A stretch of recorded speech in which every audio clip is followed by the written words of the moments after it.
Welcome to the film analysis, today with Sherlock Jr. by Buster Keaton. This film will be 100 years old next year, yet remains fresh as if it were made yesterday. These 44 minutes the film lasts should be drank in. You must be highly focused because it is extremely complex and intelligent and funny. What is it about? For many people, Buster Keaton represents a slapstick actor who is still above Charlie Chaplin. Keaton plays a cinema projectionist unhappy with his job. He wishes to become a great detective and reads a guidebook instructing him on the detective essentials. But he doesn't succeed. Capitalist framing shapes the film. The cinema projectionist is an employee forced to sell his labor. His job is to present a commodity called film.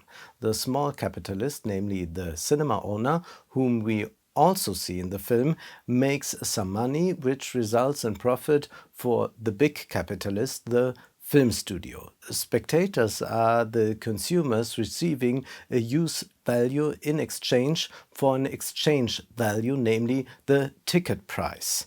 In concrete terms, they can watch a film in the cinema. Now, the use value of a visit to the cinema is not so easy to determine. Some people enter the cinema to kiss in the dark or because it is warm. The extended use value of cinema would also be to think further, switching off from everyday life for 2 hours or 44 minutes, or even becoming someone else while watching this film, whatever. Film has an extended use value, and Sherlock Jr. may also seem a little different to everyone. But the projectionist no longer wants to sell his labor in cinema. He dreams of becoming a detective. A story of self-realization, as we are so often told in Hollywood cinema. But our film projectionist, played by Buster Keaton, is not extraordinarily successful. Even the smallest things do not work out for him. He needs some money to buy chocolates for a girl whom he desires very much and with whom he could imagine a future. He would like to buy her a big box for $3, but only has $2. He finds $1 on the floor, but must give it back immediately when a woman arrives and describes exactly what this dollar looked like. At least that is what he demands of her. A comic element, of course. A banknote is a universal equivalent, hence it is nonsensical to describe the dollar note's appearance. Keaton first buys a cheap box of chocolates and becomes amazingly creative. He changes the price tag and turns $1 into $4. He presents the box to his potential lover to impress her, having spent this much money on her. What is taking place here? Well, the exchange value is increased, is manipulated in the hope that the use value will increase. And in fact, with many luxury goods, the use value only relies on the high exchange value that is only in the high price. The plastic flip-flops or the polyester t-shirts for $800 or $900 only cost so much because they are supposed to have a high price. The high price becomes equivalent to the use value. There is not much more work in these goods, possessing no special materiality, but the high price justifies the high price. Keaton takes a similar approach here, but he has a rival.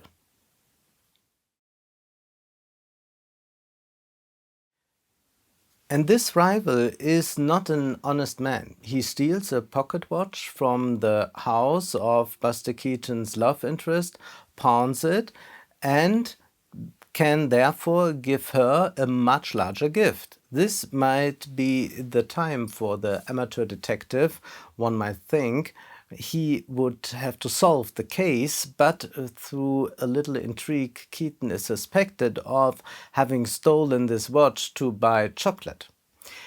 He returns frustrated to the cinema. He must do his job. must oversee the film projection. Then Buster Keaton falls asleep and we see a double exposure. We see once the sleeping projectionist there leaning against the projection machine, and out of him now steps an alter ego. And this alter ego looks through the window into the cinema. A small band is playing, as used to be the case in silent film times. The audience is sitting there and they are watching a film, namely Hearts and Pearls, also a crime film, and he suddenly wonders, this alter ego, these are no longer the characters that usually appear in Hearts and Pearls, but suddenly the story just a bit more polished, like the one I just experienced. Now a pearl necklace is stolen, it's not a watch. What we now see, even through the eyes of this alter ego, is a dream film. And so this dream figure sets out and now tries to get through the fourth wall. In cinema, we are also dealing with a peep box, and he now tries to jump into this film. At first, he is pushed out again, but the second time he succeeds, but he still can't do anything. This figure is now thrown into the film and appears repeatedly in different settings. The editing makes it possible that one is always lacking a set place in cinema, and so it goes on, and this moment we are still very aware of the film within a film situation, wherein it is a dreamed film. We can still see that we are watching a screen within a screen. But later the camera moves closer, there's a fade, and we are suddenly with this dreamed figure that is with the alter ego in this film. And he is in fact now what he had always dreamed of being, a master detective, namely Sherlock Jr. And as this Sherlock Jr., he can solve the case quickly, or so he believes. Sherlock Jr. presents a very modern take on subjectivity. In the plot, a person, Buster Keaton, is falsely accused of crime. The great theme of both Franz Kafka and Alfred Hitchcock. Sherlock Jr. picks up on this as early as 1924. At the same time, we have modern subjectivity represented in the film by psychoanalysis, by the fact that it is the dream that thus opens a truthful reality to us. And we also know from Freud that as a subject one is not master in one's own house. There is a spectacular motorbike chase in this film, and I would say Tom Cruise can pack up and go home with Mission Impossible. Buster Keaton rides in the front on the handlebars of a motorbike, but at some point the driver gets lost. And he drives on and on with the motorbike, but thinks he's safe as he assumes the driver to still be behind the wheel. However, the machine drives itself. So here too, someone is no longer the master of his own house. He no longer steers, but is steered. We are witnessing the independence of technology today, more topical than ever with AI. This motorbike chase shows a scene without a leader, without a subject. But if the subject in front still believes that there is something back there that is consciously steering, everything seems to work. If this belief is lost, then you start to skid. So we have a character in the main story who is incapable of coping with everyday life properly, and in the film itself this character succeeds in everything. It's almost like the famous sentence by Romy Schneider, who once said, "In the film I can do everything, in life nothing." Cary Grant once wonderfully said, "Even I want to be Cary Grant." We see the projection of a projection of a projection. A highly self-reflexive film, at the same time playing with an incredible number of parodic elements, including those of the detective film. Because this Sherlock Jr. appears with a lot of self-confidence and superimposed text panels saying he has now completely solved the mystery, but without finding the pearls and the thief. So he hasn't really succeeded that much. Of course, a slapstick comedy also features many scenes known from other slapstick. It's all about variation, even of the same things, to still achieve a surprise effect. Someone slips on a banana peel, but Sherlock Jr. adds some variety to it, so it's something you've really seen thousands of times, in which even the most primitive thing is used to produce a laugh. Buster Keaton proves to be quite ingenious, varying the same thing repeatedly while enabling new experiences for the audience.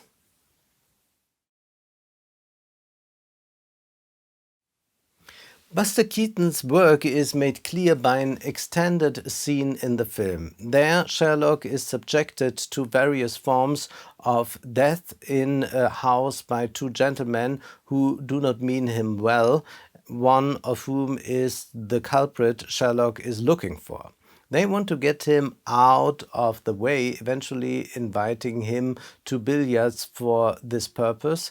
Ball number 13 contains a bomb and is meant to kill Sherlock. As spectators, we know more than Sherlock and watch this game spellbound. The other gentlemen keep withdrawing because they are afraid that the bomb could explode at any time. It comes, as it must.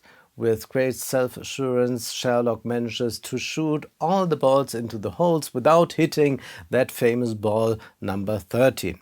And he even takes this ball with the bomb in his pocket. We see here how Buster Keaton works, how the game of billiards works. Balls take the craziest turns but never touch number 13.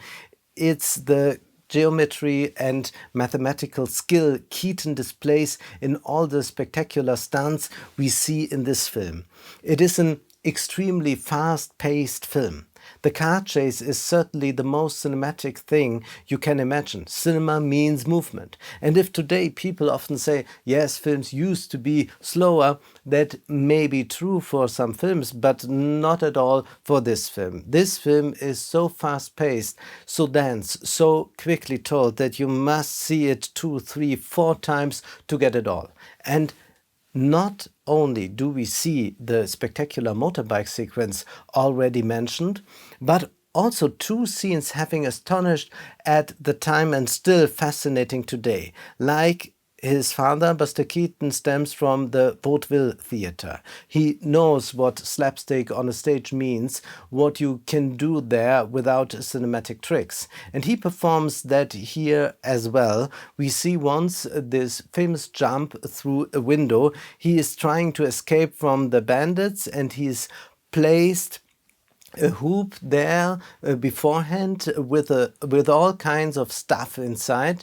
You don't really know what it is at first. He jumps through this hoop and suddenly turns into an old woman wearing a costume, a long coat with a hat and so on. This is not a trick technique, but Keaton jumps through this pile, immediately transforms into another figure. That is already something cinematic, but it certainly becomes cinematic when the second, even more spectacular trick. Sherlock tries to escape from the bandits again, and his assistant Gillette suddenly appears in the disguise of a hawker's tray vendor.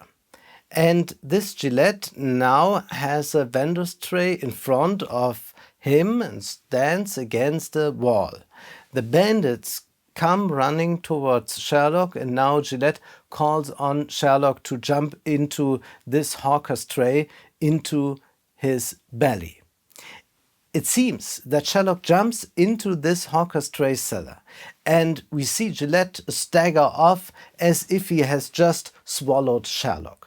Now, this is a cinematic trick, but a vaudeville trick at the same time. So first, through a cut, we don't see Gillette standing there against the wall anymore, but we see the head still coming out, but we don't see the real legs of Gillette. So the film works with the construction in the background. Interestingly, Buster Keaton decided to make an invisible cut, showing us how this figure Gillette detaches himself from this wall again and staggers through the area as if he had just swallowed Buster Keaton.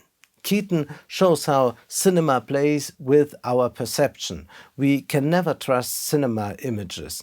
And when we discuss it so much today, which images can we still trust, then we have to say Buster Keaton has always given us the answer.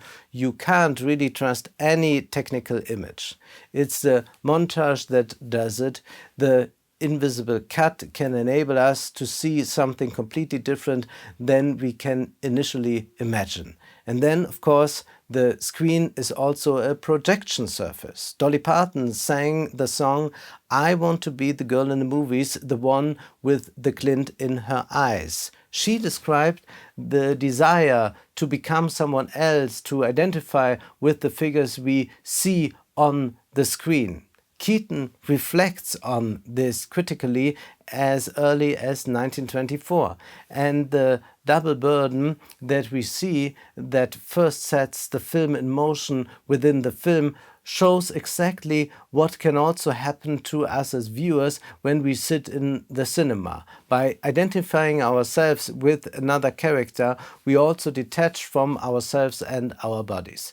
That's why, by the way, it's not advisable to eat at the cinema, because you are always thrown back on your own physicality, which you want to leave.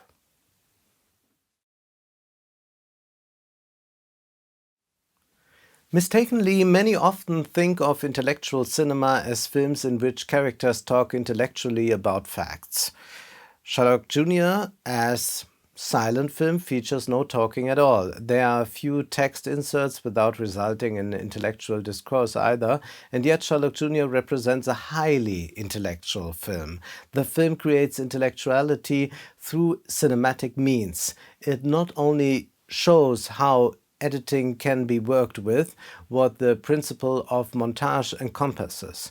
In addition, the film reflects on filmmaking itself and on what films confront us with. Its intellectuality works without words by letting the cinematic means, by letting the cinematic language speak. We are dealing with a film from 1924 containing gender roles, cliches, but even these are irritated here intelligently. We see that in the frame story, the reality for this film projectionist.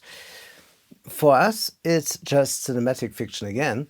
In the frame plot, we see a man who overestimates himself, who believes he is a great detective, but who only becomes one by falling asleep and dreaming of being a true Sherlock Holmes.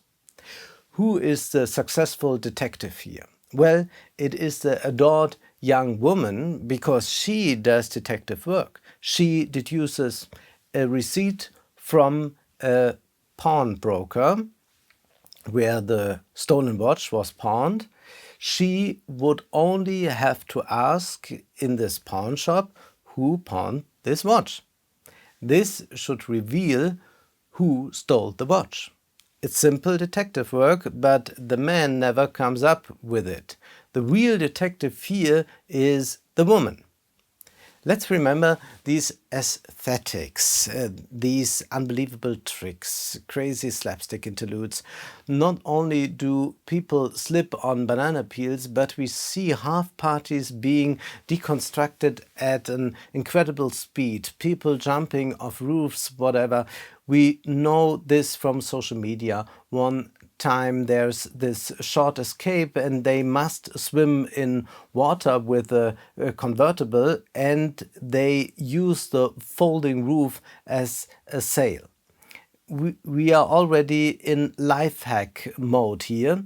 We also know the two tricks: the jump into the hawker's tray and the jump out of the window. These transformations, it resembles TikTok today with such protagonists as Eunice Zaro. Where is the difference now? One could conclude, that's great, TikTok does what Buster Keaton did about 100 years ago. Comparing then and today, TikTok represents creators not only applying modern technology, but also with craftsmanship as it used to be with cinema. On the other hand, however, we only see individual clips on TikTok, but they no longer flow into a larger context. Briefly, there is no longer a narrative. It's quite different with Buster Keaton, striving for an incredible, cleverly constructed narrative. Today, the great narrative has migrated especially into ponderous franchise productions where some ancestors from the past reappear in the 7th part to explain something from the 3rd part. We know all that well enough. But the rest consists of 15-second videos that only have one punchline, only one aha moment. Just like we have aha moments with Buster Keaton, but today's aha moments remains inconsequential because it does not trigger any thinking, but merely encourage us to keep scrolling for more aha moments. This is the significant difference. And in cinema, we are confronted with ourselves in a unique way, are exposed to our desires. We project something onto the screen, and projections also occupy psychoanalysis. The cinema leads us into foreign worlds, but cinema also reflects on our reality. We can go so far as to say that cinema directs our lives, and that brings us to the end of this great film. We are back in the projection room. The adored young woman shows up. She has solved the case, and now Buster Keaton and the girl, as she is called, must get closer. But how do you do that? The projectionist checks. How is it done in Hearts and Pearls? He keeps looking out the window. He quickly peeks out to make sure, how do you have to deal with the woman now?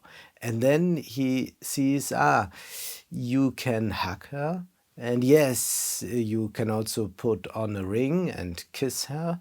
But he is a bit timid. Culture means imitation. Cinema constantly suggests to us how we should behave, and we adapt our behavior to it.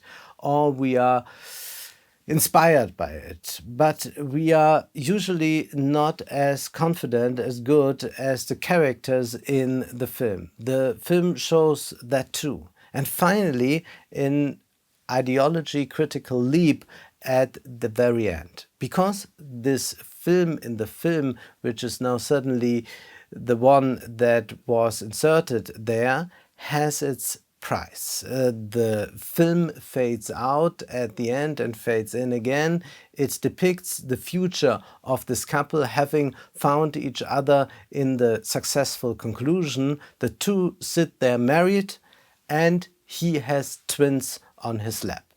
And we look back into the projection room, and Buster Keaton looks at this scene. He's amazed, he's scratching his head, telling us, do I have to do this as well? Is that what is expected of me? Or can I also be critical of what I have seen? Can I also choose a different path in life? So I don't have to follow Hollywood's narratives. And that brings us to the critique of ideology. Already in 1924, mind you, even before it was elaborated in writing. The big question remains, what do we have to do when we watch films? What's our critical stance to it? How do we succeed in not only watching but also seeing? It would be nice if you would like to support the film analysis financially. You can do so via my bank account or PayPal. Also, you can find me on Patreon. Thank you very much.